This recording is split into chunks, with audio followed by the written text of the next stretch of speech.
और आज जब भी कहीं जन्माष्टमी होती है तो आप देखते हैं हर मैया अपने बच्चे को लाल जी बना के लाती है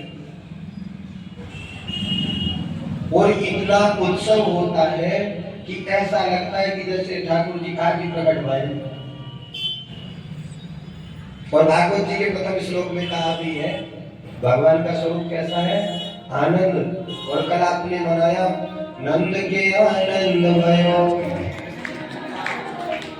मैंने कभी कहा आपको कन्हैया बोलो, ये प्रमाण है। जैसे ही कहोगे नंद के आनंद भयो तुरंत निकलेगा जय कन्हैया लाल की, क्योंकि ठाकुर जी के अलावा आनंद घन परमात्मा के अलावा दूसरी जगह आनंद है ही नहीं, हर जगह मजा है।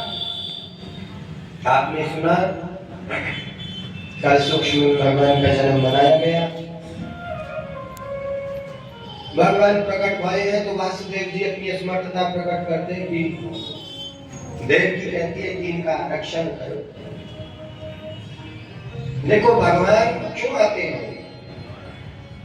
एक बार भगवान से कहा किसी ने क्यों जाते हो पृथ्वी पर, अगर आपको किसी राक्षस को मारना है तो आप अगर ऐसे कर दो ना तो सृष्टि में प्रलय आ जाए, भ्रकुटी अगर टेढ़ी कर दो तो सारे ब्रह्मांडों का विनाश हो जाए।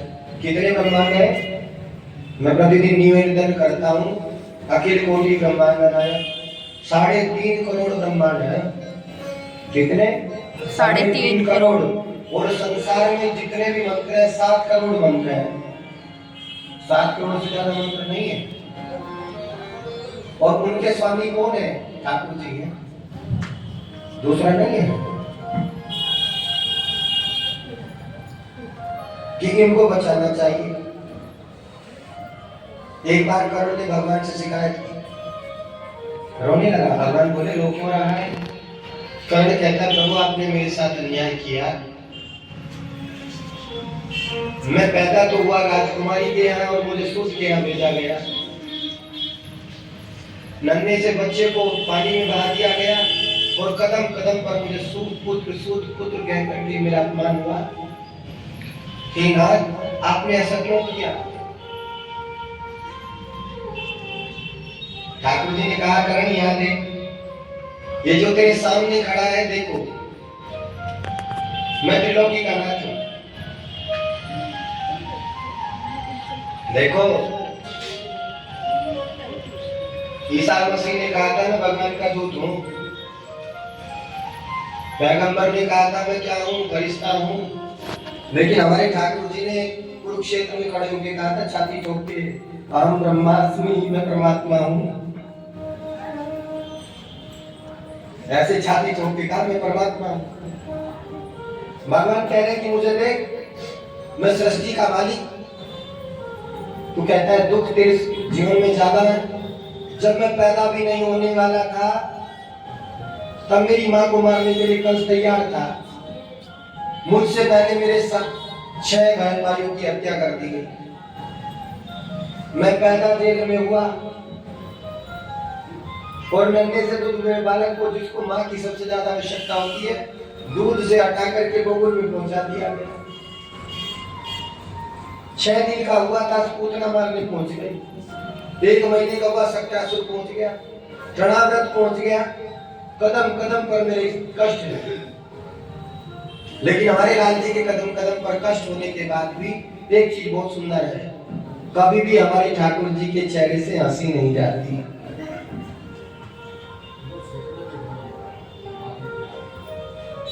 और भगवान अगर रोते हैं, भगवान से पूछा क्यों जाते हो। भगवान ने कहा कि जब जब मुझे माँ बाप के प्रेम की आवश्यकता होती है मैं दौड़ करके पृथ्वी पर चला जाता हूँ। ऐसा माता पिता का प्रेम है। द्रौपदी मैया ने वसुदेव से कहा स्वामी इनको बचाना चाहिए, जबकि जानती हैं कि सृष्टि के मालिक हैं। और वसुदेव को भगवान ने प्रकट होकर के कहा कि मुझे गोकुल में छोड़ा। और जैसे ही भगवान को ऐसे बोध मिल गया तो जो हथकड़ियां पड़ी थी हाथों में, बेड़ियां पड़ी थी पैरों में, सब कट गई। भगवान को जब ऐसे रखा तो जितने बंधन संसार के शरीर पर थे सब कट गए। जानते हैं क्यों? क्योंकि जब इस जीव का संबंध ब्रह्म से हो जाता है तो संसार की जितनी भी माया है अपने आप कट जाती है। और फिर जो तुम्हें रोकने वाला है, परिवार है, काम, क्रोध, मोह, लोभ, और सबसे बड़ी चीज होती है दंभ। दंभ जानते हैं जिसको कहते हैं? दंभ होते हैं मैं हूं, ये जो मैं हूं ना ये दंभ है। और ये दंभ सबसे खराब चीज है। कहीं अगर सत्संग हो रहा है, कथा हो रही है, तो हम क्या सोचेंगे, हमें तो बुलाया नहीं, हम क्यों जाए? उसका दंभ उसको वहां जाने नहीं देगा। अगर ये सोच ले कि भगवान की कथा हो रही है, जिसने कराई मुझे क्या मतलब, मुझे तो भगवान की कथा सुन के आई।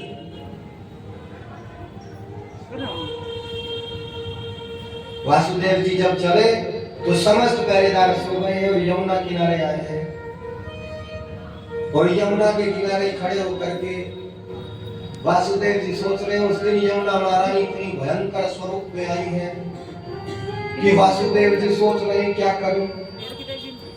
घबरा के दिल में मना के दीन दयाल चल दिए,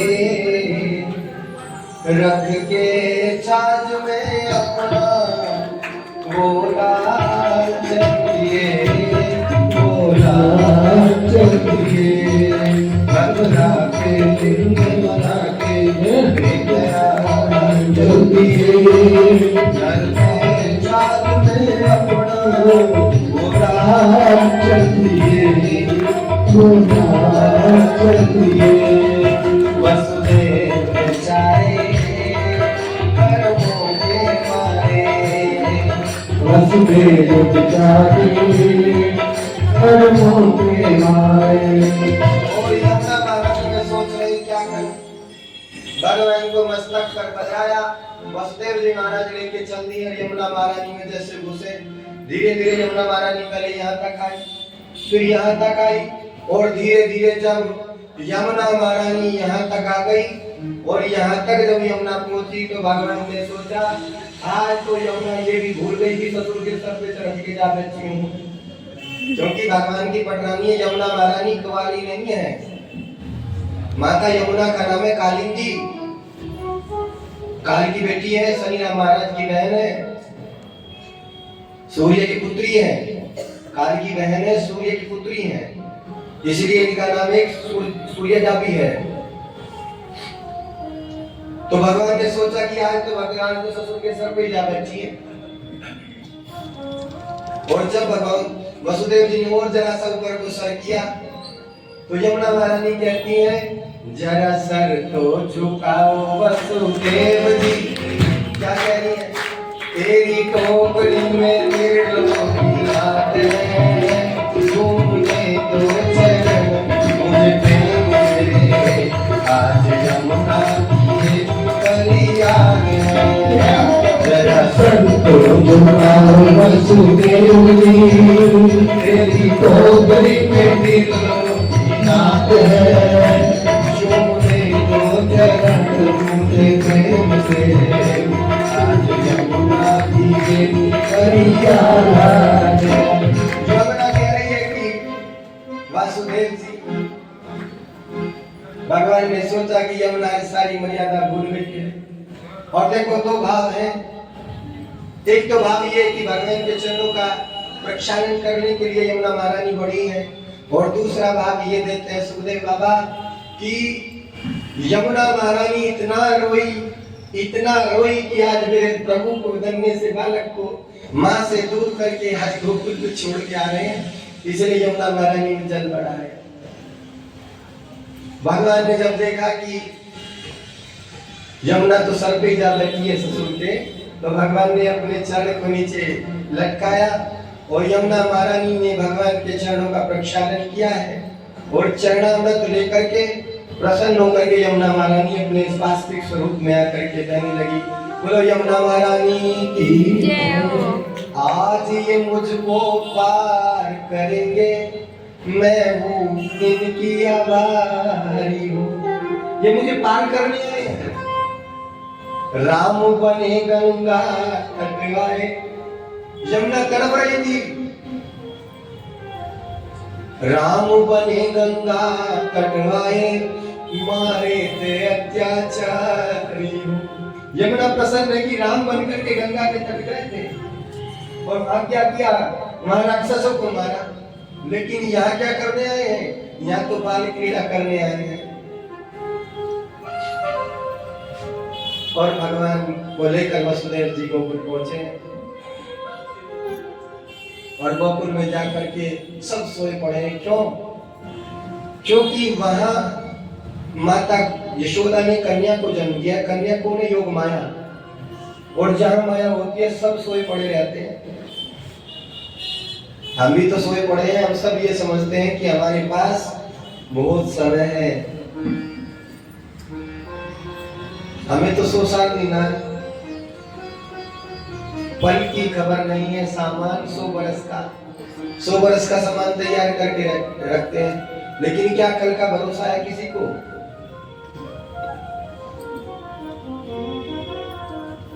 अनमोल तेरा जीवन कैसे गंवा रहा है, अनमोल तेरा जीवन कैसे गंवा रहा है। दिल और तेरी मंजिल, दिल और तेरी मंजिल, दिल और जा रहा है, अनमोल तेरा जीवन कैसे गंवा रहा है। देखो ये शरीर कोई साधारण नहीं है। मैंने पहले भी बताया था, नासा ने रिसर्च किया है, 35 खरब रुपए में शरीर जो का जो बन जाएगा, लेकिन वो भी एक जगह असमर्थ है। ये जो बोल रहा है ना, ये नहीं डाल सकते और सब चीज बना सकते हैं, क्योंकि ये कारीगरी तो मेरे ठाकुर जी की है। बनाए दई मेरे कारीगर ने कैसी सुंदर बकरी, ठाकुर जी ने तो बना के भेजा। और देखो ध्यान रखना, जो ये कार है ना, कारें घूम रही, इनके हर साल नए मॉडल आते हैं। अगर कोई कार लॉन्च होगी तो ये इसका फर्स्ट मॉडल, ये सेकंड, ये थर्ड इसका टॉप मॉडल है। लेकिन इस इंसान को भगवान ने ऐसा बना के भेजा है कि इसका फर्स्ट सेकंड नहीं टॉप ही मॉडल रहता है। और विचित्र बात, संसार में जितने भी मनुष्य हैं सबके फिंगरप्रिंट अलग हैं, सबके फिंगरप्रिंट अलग हैं। लेकिन मेरे नाथ ने एक बड़ी कृपा करके भेजा है। हर व्यक्ति अपने आप को सुंदर मानता है, काला अपने आप को सुंदर मानता है। कोई रानी थी, रानी की बेटा था, उसके यहाँ दासी रहती थी। दोनों के बच्चे एक स्कूल में पढ़ते थे। उसने कहा कि तू ऐसा करना, तेरे बच्चे को मैं ही पढ़ा दूंगी, और एडमिशन करा दिया। वो गई है, एक दिन उसने कहा बेटा ऐसा कर, तू खाना दे के आ। कि किसको देना? कि जो तुझे इस विद्यालय में सबसे सुंदर लगे उसको भोजन दे के आना। सबसे सुंदर जो है मेरा बेटा है। रानी ने कहा, उसने कहा ठीक है।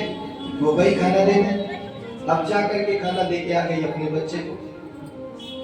एक दिन, 2 दिन, 3 दिन, 4 दिन उसने कहा माँ आप मेरा भोजन नहीं भेजती है? माँ ने कहा बेटा मैं तो रोज भेजती हूँ। दासी को बुलाया कि तू भोजन नहीं लेके आती है कि मैं लेके आती हूँ? मेरे बेटे को तो नहीं मिला। उसने कहा कि आपने कहा था कि जो सबसे सुंदर हो। तो रानी ने कहा कि मेरा बेटा सुंदर नहीं है।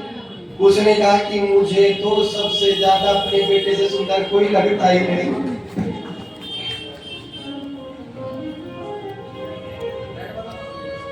वासुदेव जी गए हैं उधर,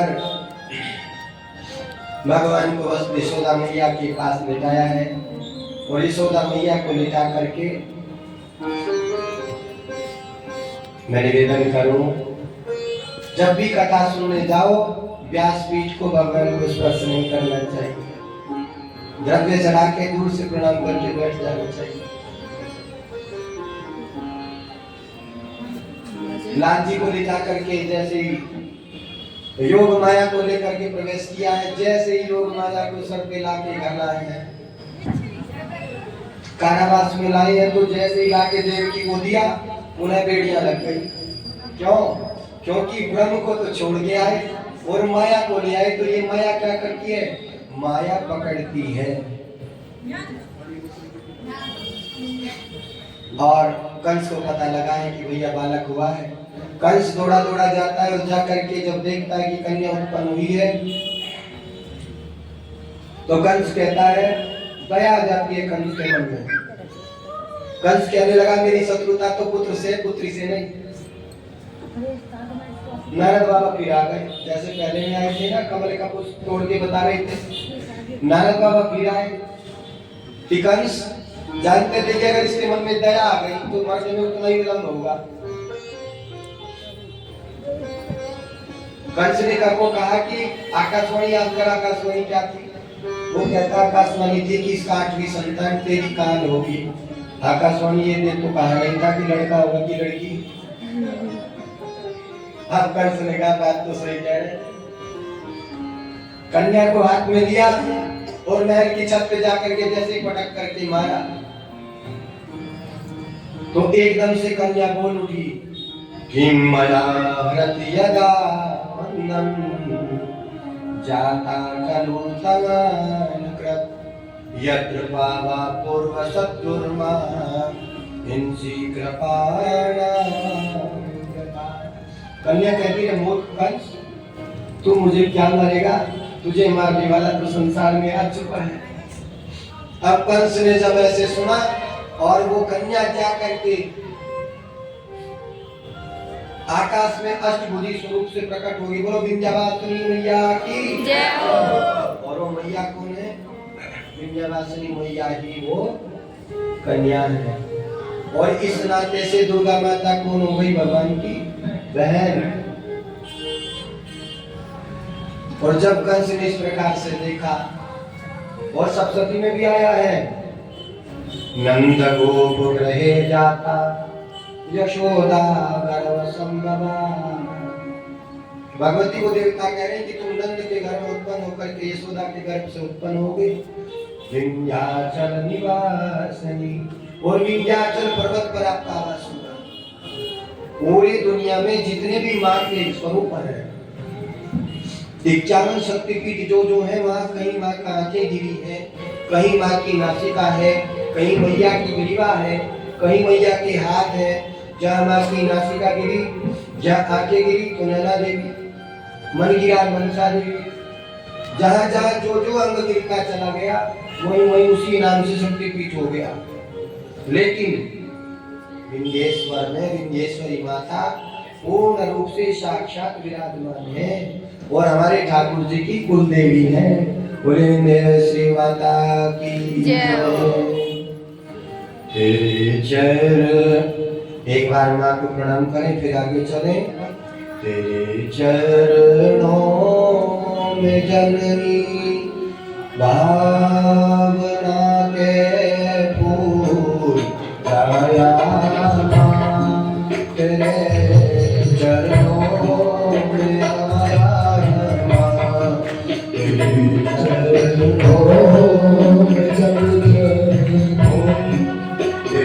चरणों में जननी भावना के फूल आया, तेरे चरणों में आया।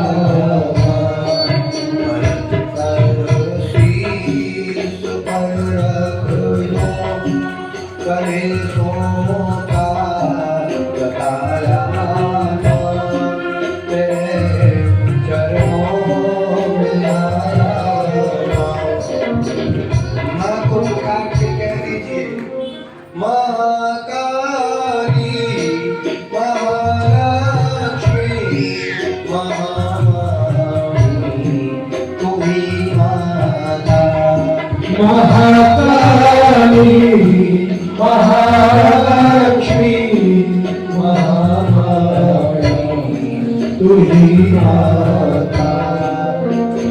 शरणो माँ तोई विशाल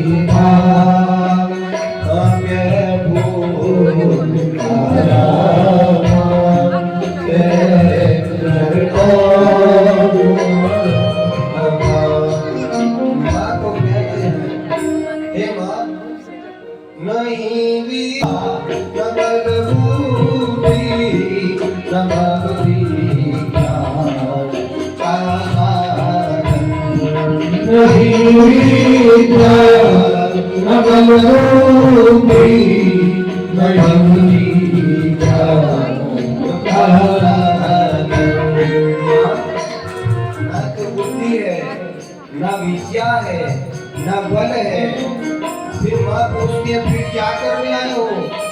मैं माता से टिकट मांगा सुनाने रोने आया, तेरे चरणों में आया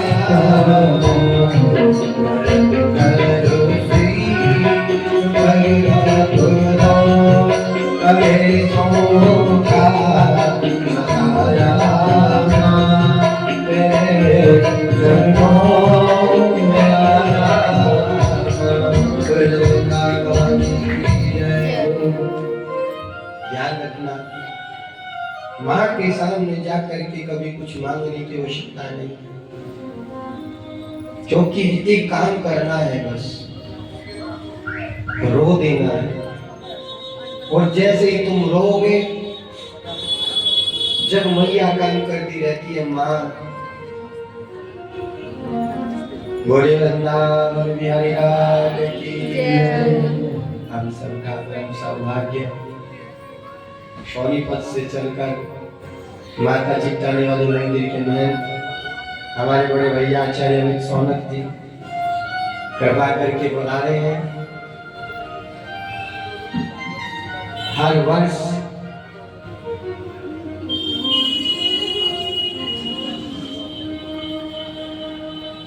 सोनीपत में आचार्य जी के मंदिर में सबसे पहले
प्रसन्न इसलिए हो रहे हैं कि मैया व्रत हो गई है और बुढ़ापे में लाला दारू है, लेकिन हम कैसे बच्चा पैदा होते ही जन्मपत्री दिखाने जाते हैं, विवाह की बात पूछ लेते हैं।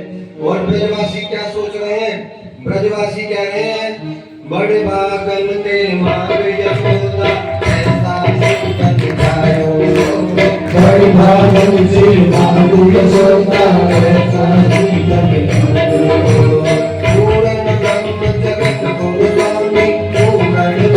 जगत को स्वामी को दिखाओ, बाबा किया चोरिया तेरे ललेगा, बाबा किया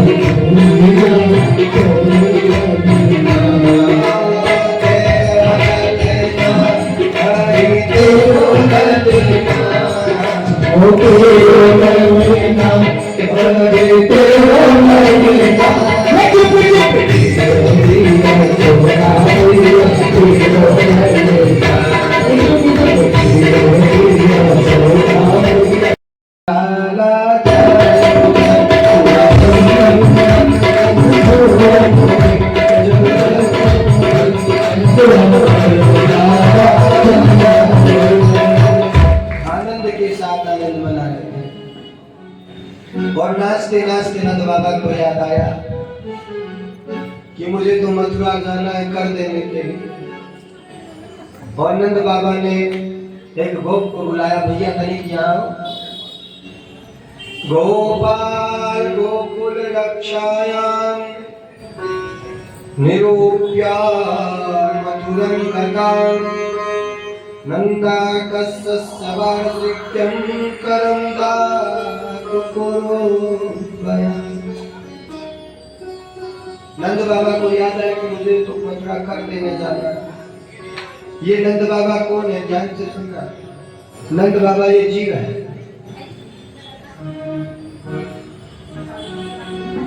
और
के जन्म की सबको बधाई हो। भैया नेक नेक आगे आ जाओ, नेक नेक सर जाओ।